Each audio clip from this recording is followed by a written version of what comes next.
Olá, prezadas e prezados espectadores do canal Conformidade Fiscal, bem-vindos a mais um episódio. Na semana passada, em razão de compromissos profissionais, eu acabei não gravando o episódio semanal, peço desculpas. Então, essa semana vamos retomar o debate sobre integridade tributária, conformidade fiscal e justiça fiscal. Pois bem, para quem está assistindo pela primeira vez, meu nome é Daniel Menezes, eu sou o procurador da Fazenda Nacional e idealizador desse canal, onde eu apresento alguns temas relacionados à conformidade tributária e à justiça fiscal. A ideia é debater um pouco, apresentar ideias, desfazer algumas ideias equivocadas e, ao mesmo tempo, estabelecer um pensamento crítico a respeito do que pode ser melhorado no nosso sistema tributário para que nós tenhamos um sistema mais justo e que efetivamente contribua para os fins a que ele se propõe. Não é? Então, para quem está chegando agora, não esquece de se inscrever no canal, ativar o sininho, porque toda semana eu procuro colocar um novo vídeo abordando um tema atual ou algum tema mais clássico relacionado aí, ao assunto. Então, o vídeo de hoje é uma continuação do vídeo anterior. Quem assistiu já o vídeo anterior, eu falei sobre alguns aspectos formais da conformidade tributária, alguns critérios, alguns padrões de conformidade, tal como eles são discutidos, né, no âmbito da discussão de ESG, de compliance, de integridade. Então, eu comentei no vídeo passado que a ideia de integridade tributária e de conformidade tributária, ela vai além, né? Ela supera o simples conceito de legalidade, né? De cumprir a lei. Quando a gente começa a estudar e quando a gente começa a debater conformidade e integridade, a gente logo aprende, logo encontra a ideia de que integridade e conformidade são mais do que cumprir a lei. Simplesmente cumprir o que a lei determina chama-se legalidade. É você não cometer ilícitos, não ter condutas ilegais. A conformidade tributária é mais do que isso. E aí eu comentei também no vídeo passado que, já que conformidade tributária é mais do que cumprir a lei, é ter um conjunto de comportamentos, né, ter uma atitude com relação à tributação e ter um conjunto de comportamentos que são valorados positivamente pelo conjunto da sociedade, independentemente de estarem estabelecidos em lei. Não quer dizer que a gente não possa discutir aspectos de legalidade dentro do tema da conformidade. Mas vamos dizer, o prisma aqui, através do qual a gente vai olhar, não é o prisma da lei. A gente não está preocupado em quem cumpre ou descumpre a lei. Quando a gente fala em conformidade, a gente está olhando para atitudes, para condutas que vão além do mero cumprimento da lei, mas com relação aos quais a sociedade, o conjunto de atores da sociedade, atribui uma carga valorativa, né, um valor positivo, encara como uma coisa bacana aquele comportamento, aquela atitude. Nota que eu sempre falo em comportamentos e atitudes, eu procuro usar essas duas palavras com significados um pouquinho diferentes. Eu me refiro a atitudes como um aspecto um pouco mais psicológico, uma ideia mais de como o contribuinte se encara e se coloca diante do sistema tributário. Já os comportamentos aí são realmente comportamentos concretos, materiais, né? Então eu uso as duas expressões, mas isso não é nenhuma regra, é só para mostrar que tem um dado material, um dado palpável, digamos assim, e tem um dado de atitude, atitude psicológica, de pensamento, né? Então, já que o sistema de conformidade vai além do sistema de legalidade, eu comentei também no vídeo passado que não é razoável, não faz sentido dentro do estudo da conformidade, dentro da ideia de indução de um comportamento conforme, de um comportamento positivo, não faz sentido legislar sobre tudo, né? Não faz muito sentido a gente pensar assim, eu acho que essa conduta é bacana, é devida, todo mundo deveria seguir. Então eu vou botar na lei dizendo, a partir de agora é obrigado a fazer isso, ou é proibido fazer aquilo. Quando a gente positiva uma conduta, né, quando a gente coloca na lei que uma conduta é obrigatória ou é vedada, a gente está transformando aquele valor que era um valor moral, ético, em um valor legal. A gente está transformando um critério social em um critério legal, um critério positivo. Esse não parece ser o melhor caminho, ou o caminho mais comum para a discussão do compliance, da conformidade.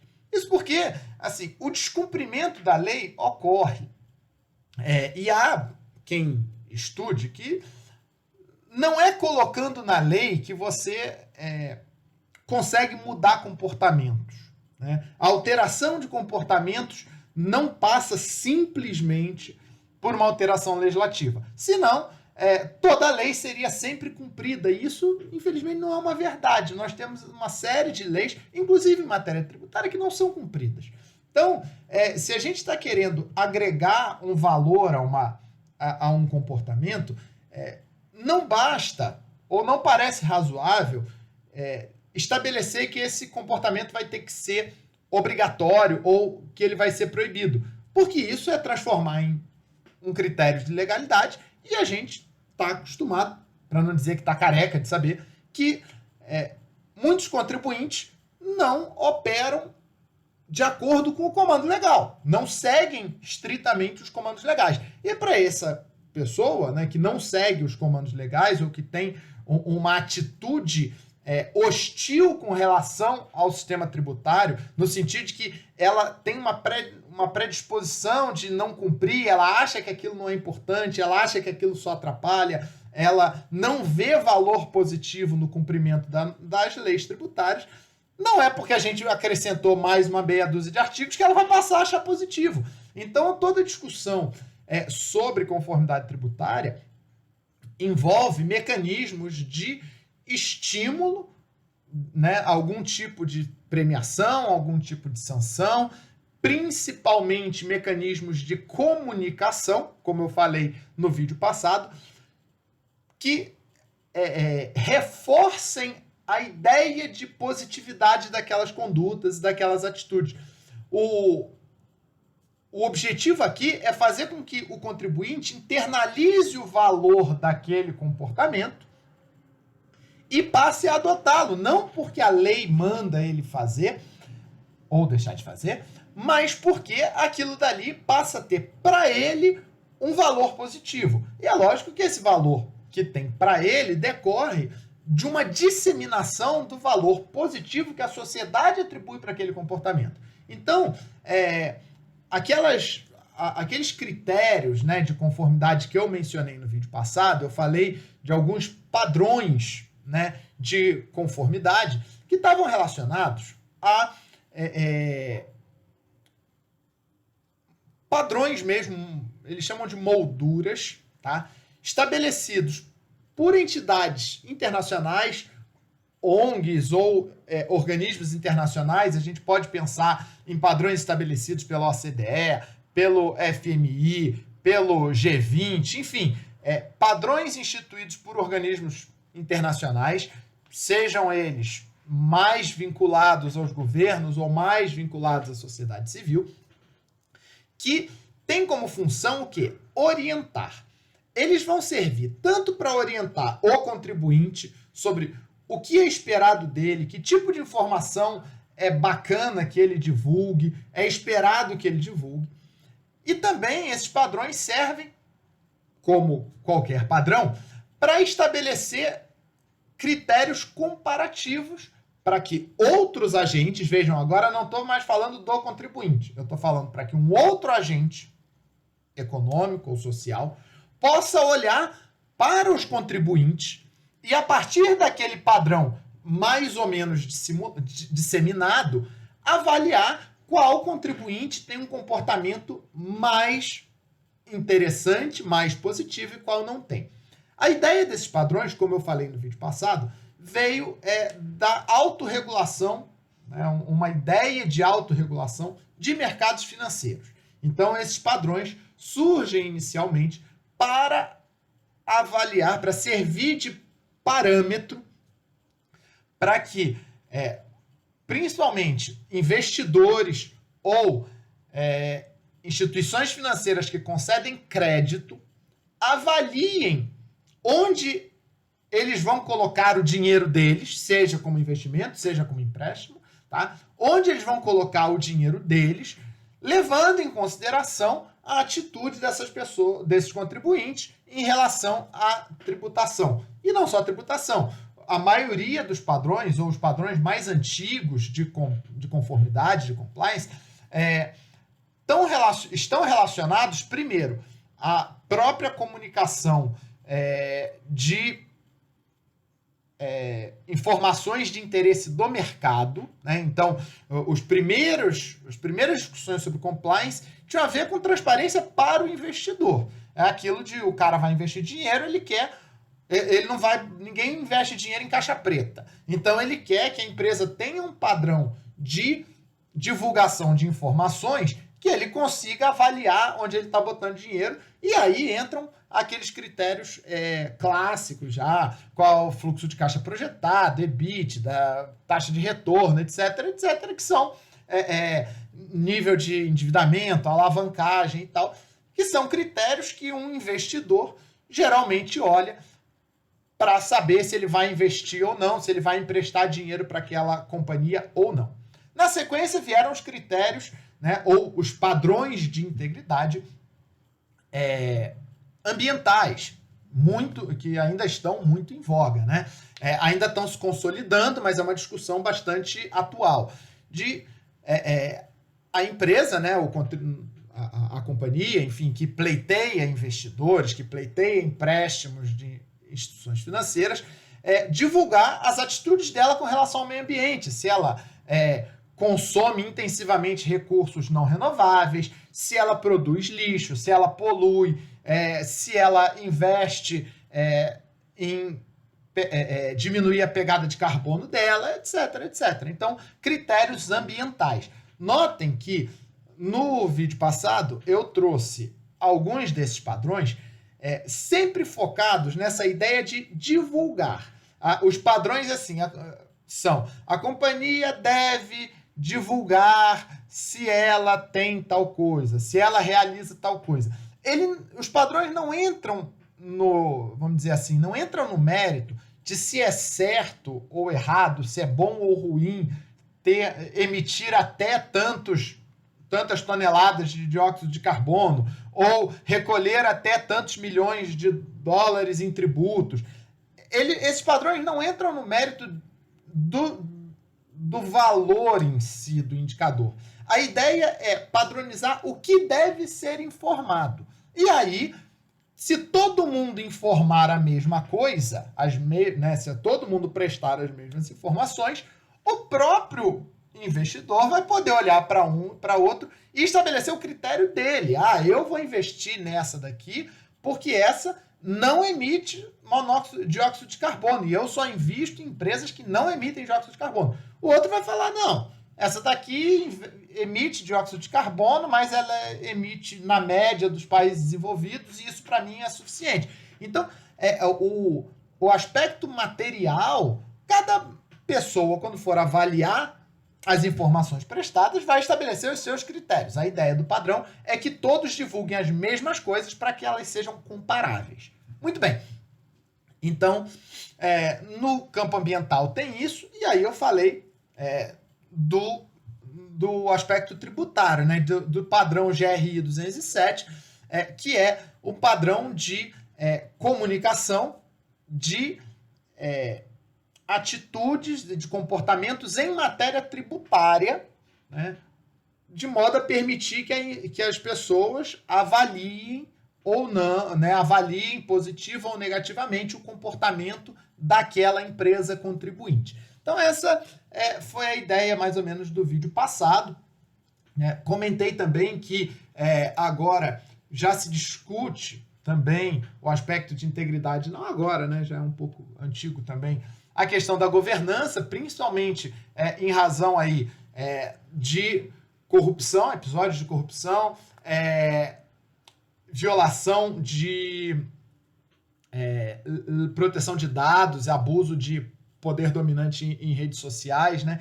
Então, esse tipo de informação está entrando também, está constituindo um novo nicho, né, de avaliação de conformidade ou de integridade das empresas, que está entrando lá na categoria de governança, né? Pois bem, então, feito esse panorama, quase que um resumo do vídeo passado, eu queria trazer aqui algumas contribuições sobre, uma vez que a empresa entenda a importância de divulgar dados, né? Então, a ideia desses padrões, olha, você precisa divulgar se você tem planejamento tributário, quem é o responsável pelo seu planejamento tributário, qual é o impacto do seu planejamento tributário na sua operação em cada país, etc. e tal. A partir do momento que ela entende que isso agrega valor ao produto dela, à marca dela, a partir do momento que a gente consegue ter um mínimo de equilíbrio em termos de informação sobre todas as empresas, para que a gente possa avaliar se a gente quer comprar daquela empresa, se a gente quer investir naquela empresa, para que o poder público possa avaliar se ele quer comprar da empresa, licitação, ou se ele quer conceder algum tipo de benefício, seja fiscal ou não, para aquela empresa, né? Então, a gente começa a poder pensar um pouco sobre quais são os parâmetros que a gente gostaria de ter. E aí aqui, com base na minha experiência, atuando em processos tributários, principalmente em combate à fraude tributária, eu comecei a desenvolver uma série de tópicos que eu acho que seriam interessantes que as empresas divulgassem e que os outros agentes exigissem das empresas que divulgassem. Então, se eu compro de uma empresa, eu deveria me importar em saber algumas dessas coisas que eu vou falar aqui. Então, tem algumas ideias bastante simples. Além de dar publicidade, primeira delas, né, dar publicidade à sua estratégia de planejamento tributário. Você tem? Isso eu já falei no vídeo passado. Você realiza planejamento tributário? Quem é responsável pelo planejamento? Quem toma a decisão de adotar ou não esse planejamento, né? Quem que está te orientando sobre isso? Qual o impacto do planejamento tributário na sua arrecadação? Você estima que isso reduziu em quanto a sua arrecadação, né? Segunda coisa, assegurar que os reais controladores da empresa sejam aqueles informados nos seus documentos públicos e atos constitutivos. A gente precisa começar a trabalhar a questão do combate ao testa de ferro, do combate ao laranja. Então, isso é muito difícil, por meio da lei, dizer, não pode, porque o cara sempre vai buscar um subterfúgio, vai buscar um expediente para conseguir botar fazer uma interposição de pessoas, caso ele queira fraudar de alguma maneira a tributação. Então é importante que a sociedade adquira isso como um valor, que ela comece a acreditar que é importante valorizar empresas que revelam claramente quem são os reais controladores delas, né? Isso parece mais ou menos óbvio, mas não é. A gente está diante de aí um vazamento de dados sobre empresas offshore.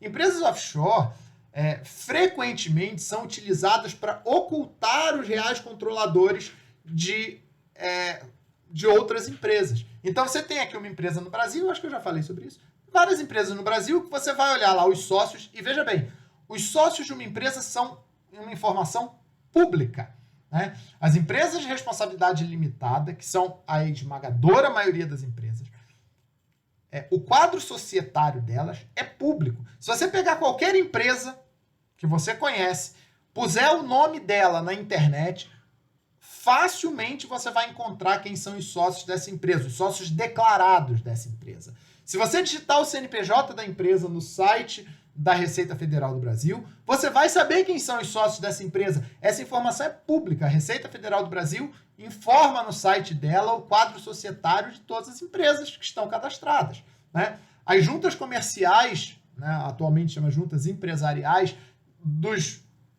de todos os estados da Federação Brasileira, informam o quadro societário das empresas ali registradas.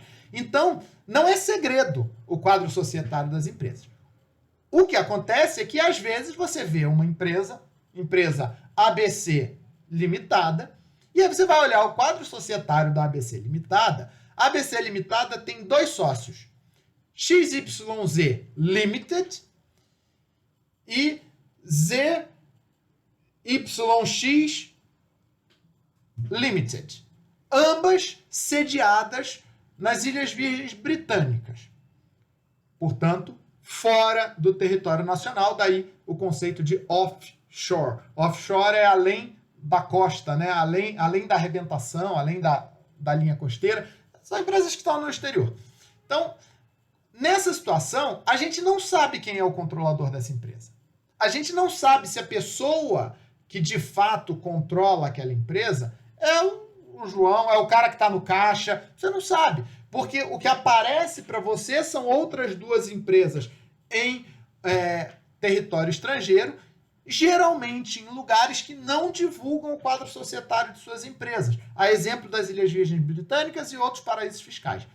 Isso daí, toda vez que você, investidor, você, contribuinte, você, consumidor, se deparar com uma situação dessas, em que você olhou lá o CNPJ da empresa e apareceu, o sócio dessa empresa é uma empresa estrangeira. Desconfie.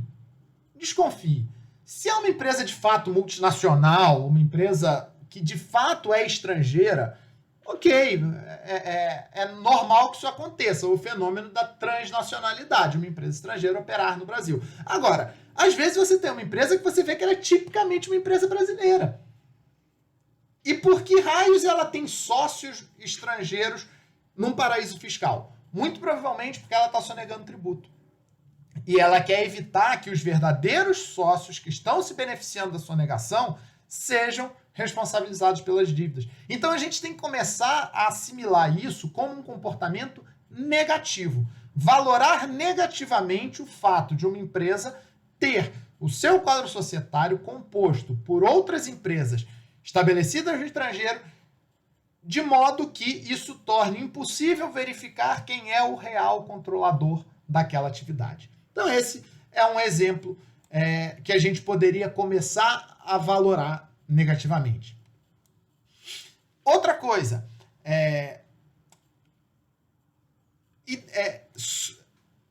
identificar os beneficiários. Não, aí já falei no caso transnacional. O que eu queria dizer é, uma outra coisa que está sendo já ficando comum fora do Brasil é evitar transações em dinheiro. Tá? Então a gente deve começar, enquanto sociedade, a valorar positivamente empresas que não trabalham com dinheiro. Há um tempo atrás eu estive na Dinamarca. Na Dinamarca, a Dinamarca, Copenhagen, já é uma cidade que eles consideram cash free. Você não opera com dinheiro na Dinamarca, em Copenhagen. Poucas lojas ou restaurantes aceitam dinheiro. Alguma coisa turística aceita dinheiro, mas a maioria das lojas já não aceita mais dinheiro. Elas só operam com meios eletrônicos de pagamento. Inclusive, eu fui numa sorveteria, eu só tinha dinheiro, né? Aí a pessoa falou assim, você vai ali na maquininha, deposita o seu dinheiro na maquininha, a maquininha vai emitir um ticket, você vem com esse ticket aqui e compra o seu produto. A maquininha não era deles, a maquininha era do banco. Então, o que acontece? Qual a ideia por trás disso? Evitar a sonegação. Tá? Uma empresa que faz isso, ela está dando sinal claro para a sociedade de que ela não sonega, de que ela não tem um caixa 2. Né? Por quê? Porque ela trabalha com a receita dela às claras, toda dentro do sistema. Ao contrário, uma empresa que dá desconto para você pagar em dinheiro. Aí a gente acha bom, né? Pensa, pô, legal, né? Vou pagar em dinheiro, vou ter um desconto. Por que a empresa está dando desconto para pagar em dinheiro? Aí você pergunta, e Pix, tem desconto? Não, só dinheiro. Mas nem TED não tem desconto? Não, só dinheiro. Cara, se o cara dá desconto no dinheiro, mas não dá desconto no Pix e no TED, pode ter certeza que ele só nega. Porque a razão para ele estar fazendo isso é o quê? Ele quer manter uma parte da receita dele fora do sistema de contabilidade, né? Ou ele quer, às vezes ele até vai contabilizar, mas ele quer evitar que aquele dinheiro seja rastreável, que aquele dinheiro você possa saber de que forma ela gastou o dinheiro depois, né? Você possa saber para quem ela entregou esse dinheiro depois. Então, isso é um comportamento que a gente deve começar a pensar em avaliar positivamente, não operar com dinheiro. Tem outras ideias bacanas, do tipo, aqui bastante técnico, né?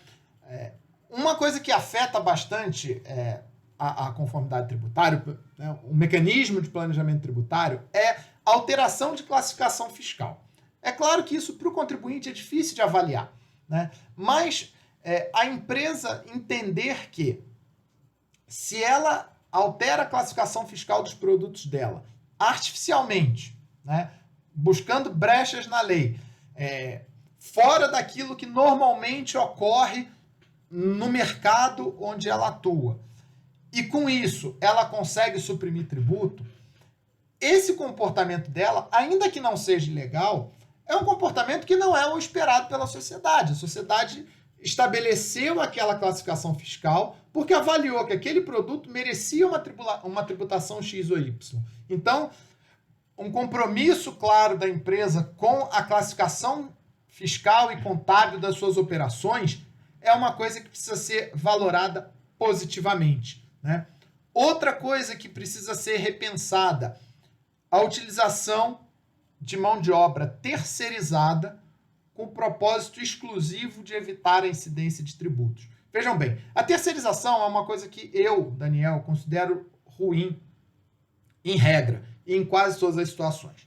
Mas eu entendo que em algumas poucas situações a terceirização faça sentido, né? Serviços extremamente especializados, né, que fogem do dia a dia da empresa, né, ou que a taxa de consumo daquele serviço pela empresa é menor do que a carga horária de uma pessoa trabalhando. Então eu vou dar alguns exemplos, né? A maioria das empresas terceiriza, micro e pequenas empresas, terceiriza gestão de sites de internet ou de redes sociais.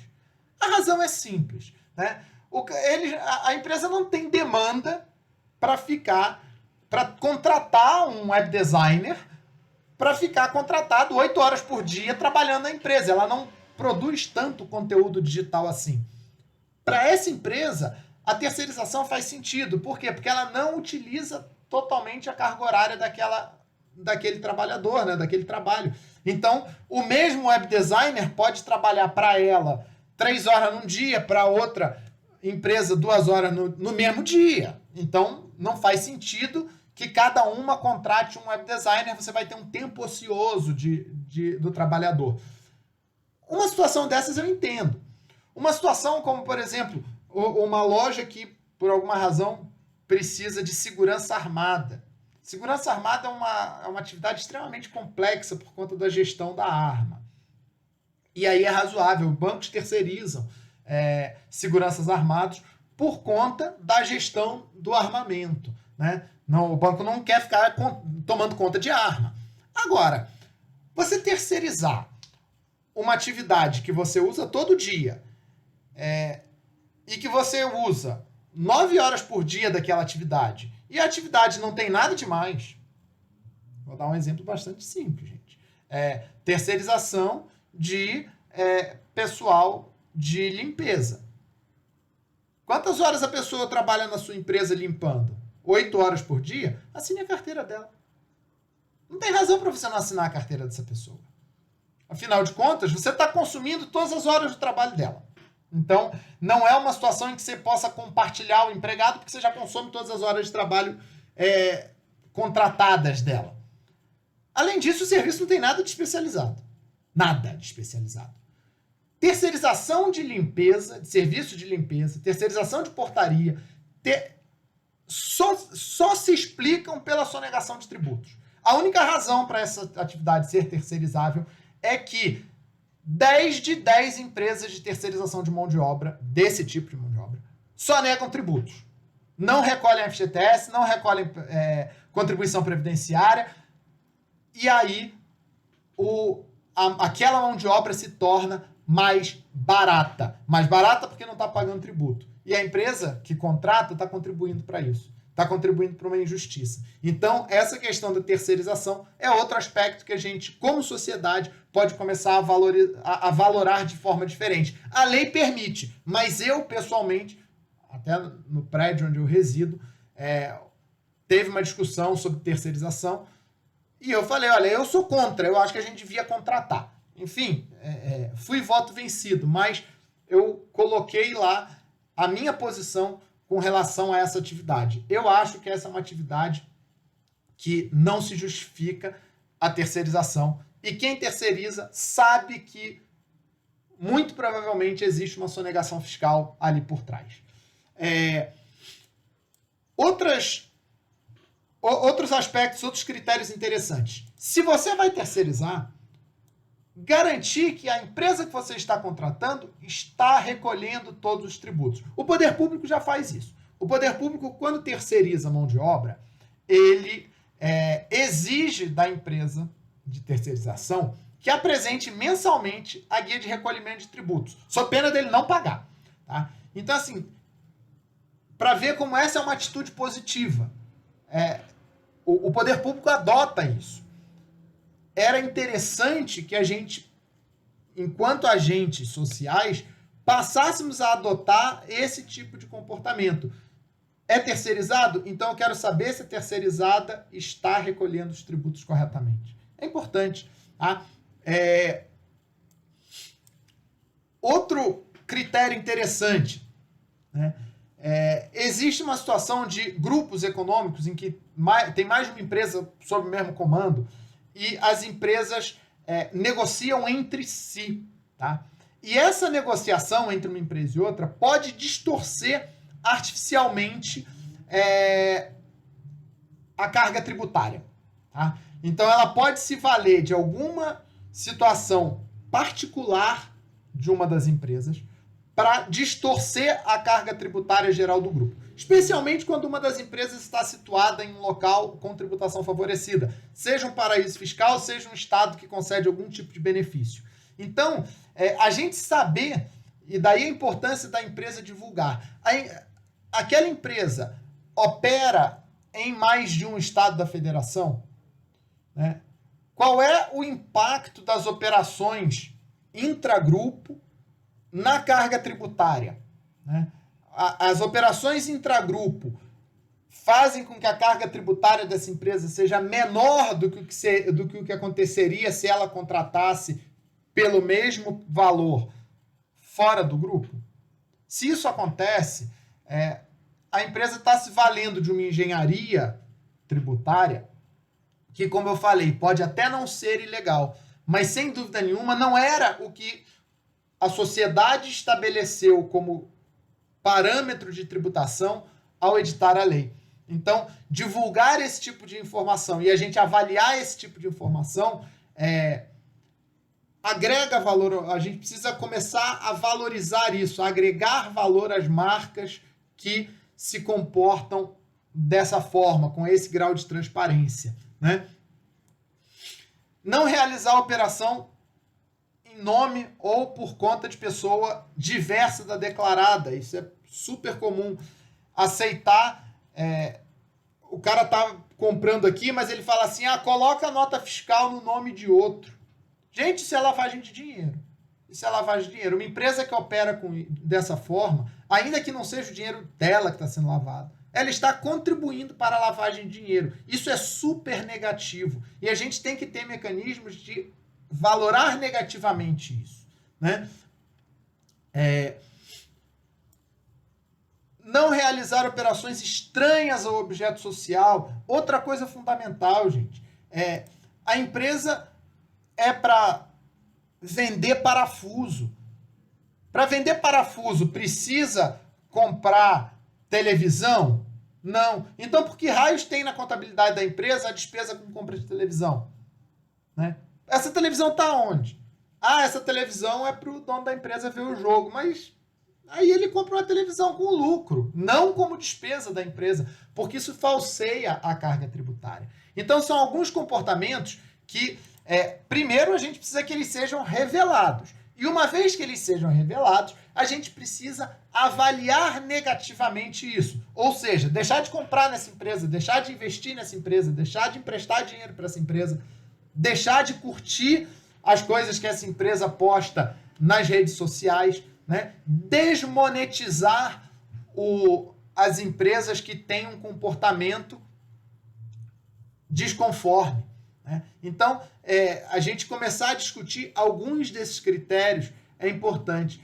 Eu tenho algumas outras variáveis que eu gostaria de trazer, mas eu acho que as principais eu apresentei, algumas já descambam para ilegalidade, e aí não é tanto um problema de conformidade, do tipo, não colocar seu patrimônio em nome de terceiros com o propósito de fugir da tributação. Bom, mas aí é delito, inclusive é crime fazer isso. Né? Então, não precisava nem a gente estar falando aqui em termos de conformidade, porque essa conduta, ela não só já é valorada negativamente pela lei, como ela é sancionada. Né? Então, o panorama geral é esse, que a gente comece a pensar em comportamentos específicos que a gente precisa que as empresas divulguem e que a gente possa avaliar se eles são positivos ou são negativos. Eu acho que a partir desses que eu trouxe, vários outros podem surgir.